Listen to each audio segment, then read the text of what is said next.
เพราะฉะนั้นครูถ้าว่ามีความเข้าใจในเสาค่ำของการพัฒนาการศึกษา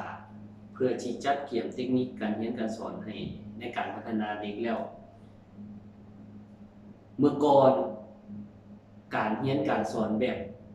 เก่าๆเดิมๆที่ใช้มา100 ปีก่อนหรือว่าหลายพันปีก่อนนี่เป็นการที่ว่าครูมีหน้าที่เล่าความรู้ให้นักเรียนฟังเอาความรู้ให้นักเรียนอ่านนักเรียนได้จื้อได้ดีก็ถือว่าเป็นนักเรียนเก่งนักเรียนใดจื้อบ่ได้ก็ว่าเป็นคนโง่บ่ตั้งใจเรียนอันนั้นรูปแบบเก่าๆนะมันเบิดยุคแล้วประเทศที่เขาเจ้าพัฒนาการศึกษาที่มีคุณภาพ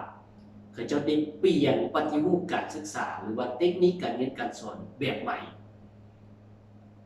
คือแนวใดเขาจะเปลี่ยนรูปแบบเทคนิคการเรียนการสอนให้นักเรียนได้มีคุณภาพโดยผ่าน4เสาค่ำที่มีคุณภาพนั้นได้แนวใดเขาเจ้าได้ออกแบบระบบการสอนเทคนิคการสอนอันที่1แหละแม่น PBL เขาเอิ้นว่า problem based learning แบบนี้เอาปัญหามาเป็นตัวตั้งบ่แม่นเอาเนื้อหาไปยัดเยียดใส่ให้เด็กเป็นหยังคือว่าเขาปรับมาแบบนี้เพราะว่าเป็นหยังเด็กเรียนน่ะโดยเฉพาะอนุบาลประถมเนี่ยบ่แม่นเรียนแต่วิชาเดียวมันหลายวิชาและนักเรียนเก่งก็มีคน1 2คนเป็นหยังจะเก่งเพราะมันเก่งเบิดทุกวิชาและเป็นหยังไปเบิ่งว่าผู้มันบ่เก่งน่ะมันอาจจะบ่มักมันจังบ่เก่งในวิชานั้นแล้วเป็นหยังต้องไปบังคับให้เขาเจ้าเก่งเบิดทุกวิชาบางเทื่อเด็กแต่ละคนศักยภาพมันก็บ่คือกันเขาเจ้าก็เลยเอาปัญหาเป็นตัวตั้งปัญหาเป็นตัวตั้งให้นักเรียนไปสอบค้นโดยบ่เอาคะแนนมาเป็นตัวชี้วัดผู้ใดค้นเขาก็มีความรู้หลายน้อยที่แตกต่างกันไปอันนี้เขาเอิ้นว่าพัฒนาสกิลในการค้นด้วยเรียนรู้ด้วยตนเองเอาปัญหาเป็นตัวตั้งยกตัวอย่างว่า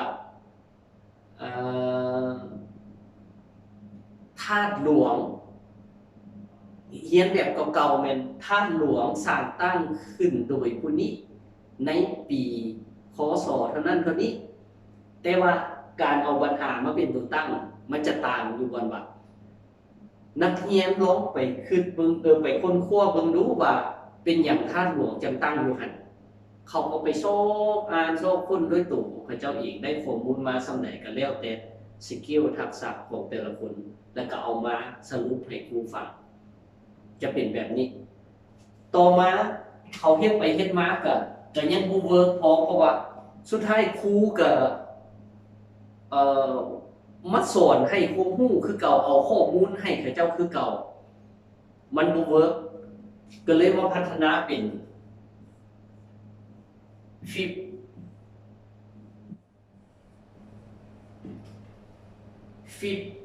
classroom Fifth classroom นี่ปีนเมื่อก่อนแหละแม่นให้นักเรียนนั่นเรียนอยู่โรงเรียนแล้วก็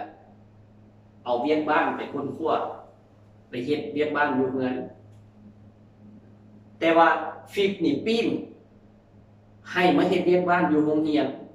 แล้วไปค้นคว้าอีกอยู่เฮือนเฮ็ดไปเฮ็ดมาก็ยังบ่ได้ดีเท่าที่ควร